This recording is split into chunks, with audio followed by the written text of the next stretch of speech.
Bismillahirrahmanirrahim. Assalamualaikum warahmatullahi wabarakatuh. Alhamdulillahirabbil alamin. Wassalatu wassalamu ala asrofil anbiya wal mursalin sayyidina wa habibina wa syafi'ina wa maulana Muhammadin amma ba'du. Yang saya hormati Bapak dosen, Bapak Dr. Haji Muhammad Saifuddin MA selaku dosen fikih atau pembimbing fikih muamalah fikih munakaha. Kami dari kelompok 6, saya sendiri Hamzah dan Mas Ulin atau Ulin Nobhan ingin mempresentasikan makalah kami yang berjudul khidbah dalam menikah. Dan berarti khidbah sebelum menikah, enggak ada khidbah sebelum menikah, itu enggak? Oh iya. Kita lanjut. Nah, pengertian khidbah. Khidbah menurut Syekh Muhammad Qasim Al-Ghazi dalam kitabnya Fathul Qoribul Mujib mendefinisikan khidbah atau pinangan sebagai berikut. Wahiyah at-tamassuh al-khatibuh minal makhtubatin nikah.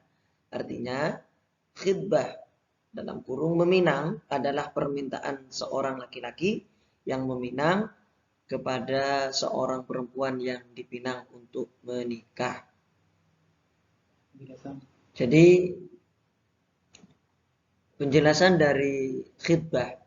Khidbah itu permintaan, ya, permintaan dari seorang laki-laki kepada seorang perempuan bahasan akan dinikahi. Itu namanya khidbah. Terus pengertian khidbah banyak sekali nih. Al-khidbatu mujarradun wa'ada bizawaj wa laysat zawajan fa inna zawaja la yatimmu illa bin'aqdil aqdil ma'ruf fayadillu kullun minal khatibina ajnabiyan anil akhar wa la ya'illu lahu al-itla'u illa 'alal muqaddaril mubahi syar'an wa huwa al-wajbu wal kaffan. Artinya, khidbah itu baru sekedar janji pernikahan. Bahwasan kita akan menikah sama dia, berjanjian. Bukan pernikahan, sebab pernikahan tak terlaksana kecuali dengan sahnya akad yang sudah maklum. Dengan begitu, laki-laki yang melamar dan perempuan yang dilamar statusnya masih orang lain, bukan apa namanya? Ya, masih status ajnabi ya. Nah, diperbolehkan, tidak halal bagi si pelamar untuk melihat si perempuan kecuali bagian yang diperbolehkan syariat, yakni wajah dan kedua telapak tangan. Itu dalam kitab Az-Zuhali Al-Fiqhul Islami wa Adillatu jilid berapa itu? Jilid 9.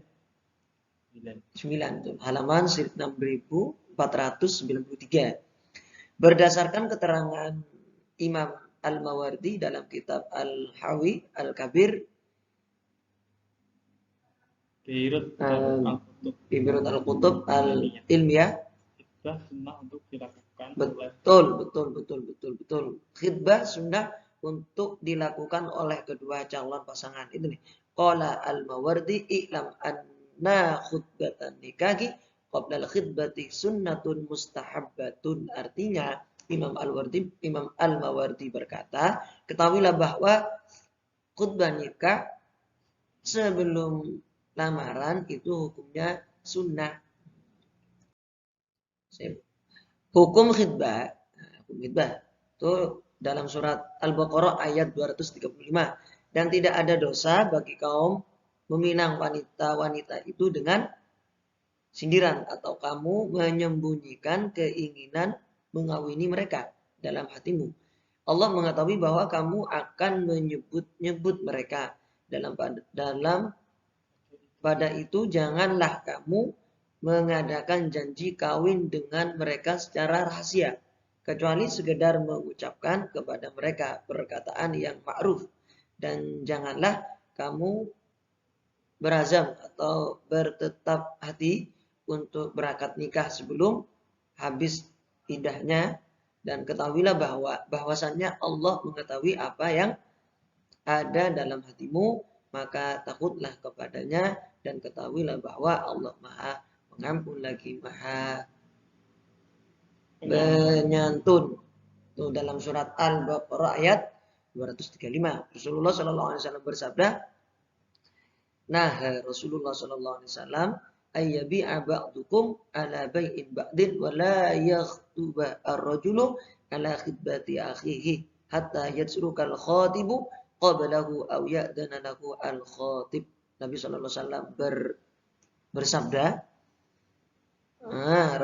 melarang seseorang membeli barang yang sedang ditawar untuk dibeli oleh saudaranya, dan melarang seseorang meminang wanita yang telah dipinang oleh orang yang meminangnya itu meninggalkannya atau mengizinkannya. Ini nggak boleh Dan ya? Nggak boleh. nggak boleh. Nggak boleh. Nah, tapi kalau cuma hanya pacaran tuh nggak boleh ya. Kalau status pacaran langsung dilamar boleh. Tapi kalau sudah dalam proses khidbah sama orang lain, jadi kita tidak boleh mendahului. Sama dengan jual beli, kalau kita sudah menawar barang ini, sudah ditawar, nah kita sebagai penjual jangan ditawarkan ke orang lain karena sudah ada yang nawar. Nah, gitu dalam artian gitu. Nah, ini tata cara. Tata cara pengajuan khidbah, ya. Tukar menukar informasi. 3 jawaban khidbah. Ya, maksudnya 1 pengajuan khidbah, yang kedua tukar menukar informasi, yang ketiga jawaban khidbah. Dalam kitab Al-Fiqhu Islamiyah wa Adillatuhu wa Syar'u Aba'a at-ta'arifu alal madkhubati minna kita ini faqad. Al-awwalu an tariqi irsalil imra'ah hiya al-khatibu tandiru ilaiha wa takhabbaruhu bi sifatiha ila an qala walil mar'ati anta af'al taf'ala mithla dhalik bi irsali rijalin falaha an tandura ila khutbatiha fa innahu ta'jibu minhu ma yujibuhu minha. Adzalithu an nadru mubasharatan minal khatibil makhtubah lita'arruf an halati jimalin wa khusubatil badan wa tanduru ilal wajhi wal kafaini wal qomah. Dalam redaksi di atas menerangkan bahwa syarat memperbolehkan ta'arruf dalam artian perkenalan atas wanita yang ingin dinikahi dari 2 arah saja. Pertama, dari arah seseorang itu mengirimkan seseorang perempuan yang adil pada wanita yang ingin dinikahi untuk melihatnya dan memberitahu sifat-sifatnya. Kedua, seseorang tersebut melihat langsung pada wanita yang hendak dia nikahi untuk ta'aruf, mengetahui kecantikannya dan kesuburannya. Maka dia melihat pada wajah dan telapak tangannya serta postur tubuhnya. Jadi itu ya. Jadi tata cara kita mau meminang perempuan bukan sewenang-wenangnya itu, Mas Ulin ya. Tiba-tiba dilihat aku nggak boleh.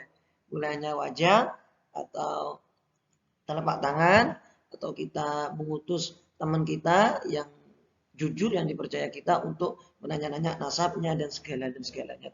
Atau melihat postur tubuhnya. Tanya kepada mahram si perempuan kalau pengen lebih lanjut.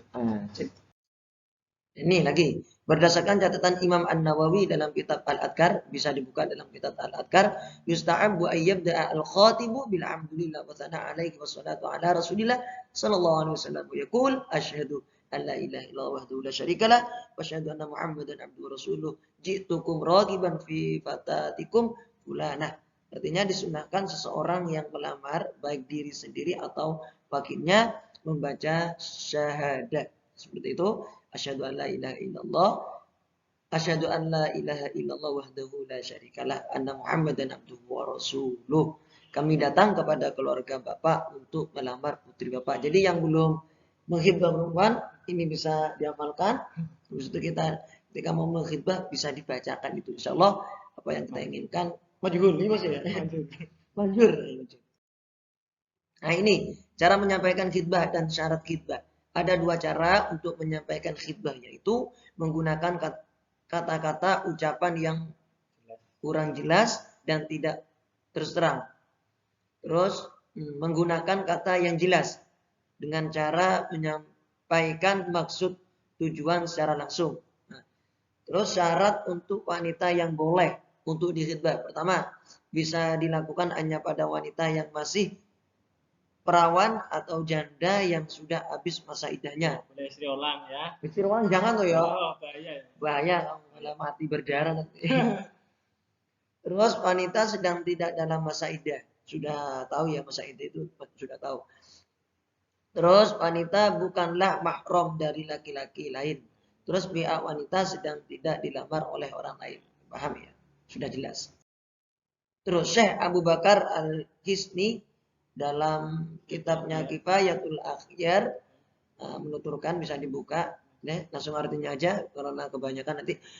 Seorang perempuan bila ia bebas dari ikatan perkawinan dan masa iddah, ia boleh dipinang baik secara jelas maupun sindiran.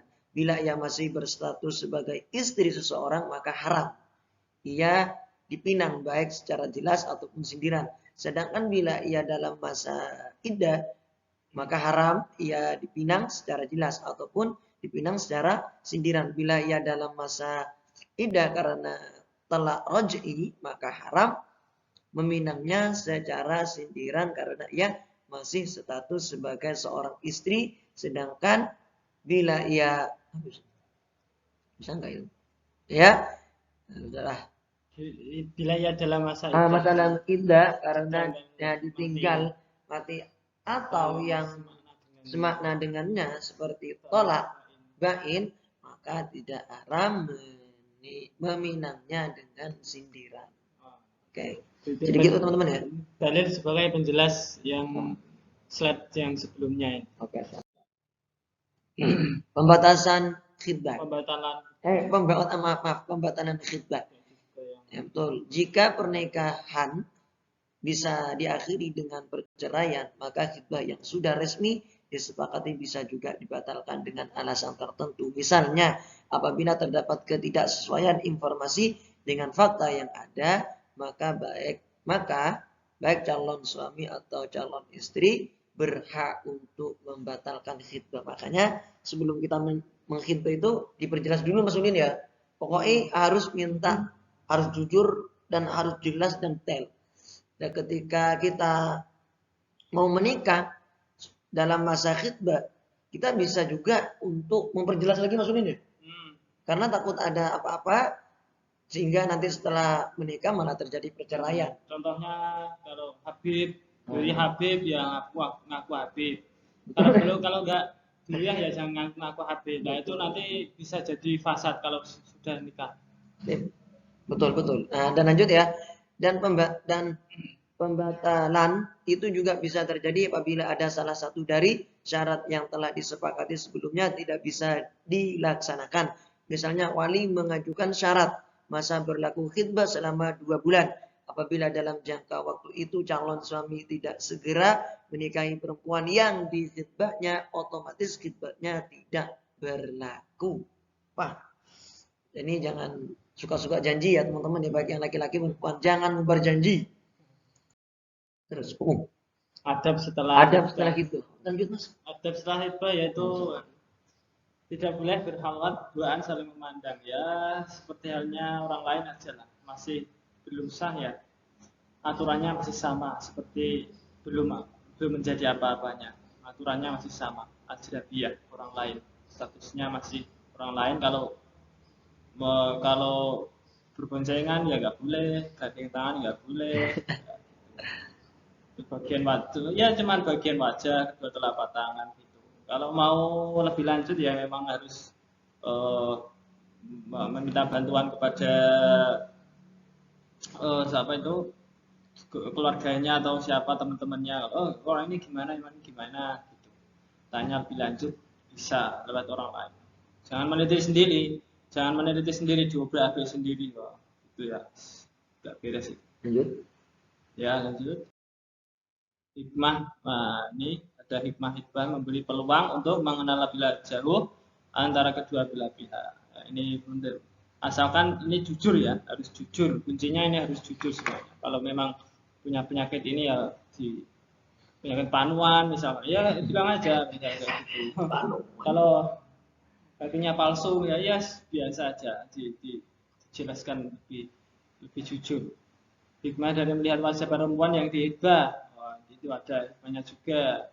Itu dari Al-Khatib hikmah melihat sebatas wajah dan telapak tangan adalah bahwa pada wajah terdapat sesuatu yang menunjukkan kecantikan dan pada kedua telapak tangan terdapat sesuatu yang menunjukkan kesuburan badan. Nah, itu menurut kitab Al-Iqna Muhammad Al-Syarbini Al-Khatib. Jadi bisa menjadi titenan, bisa dititeni. Lanjut ya.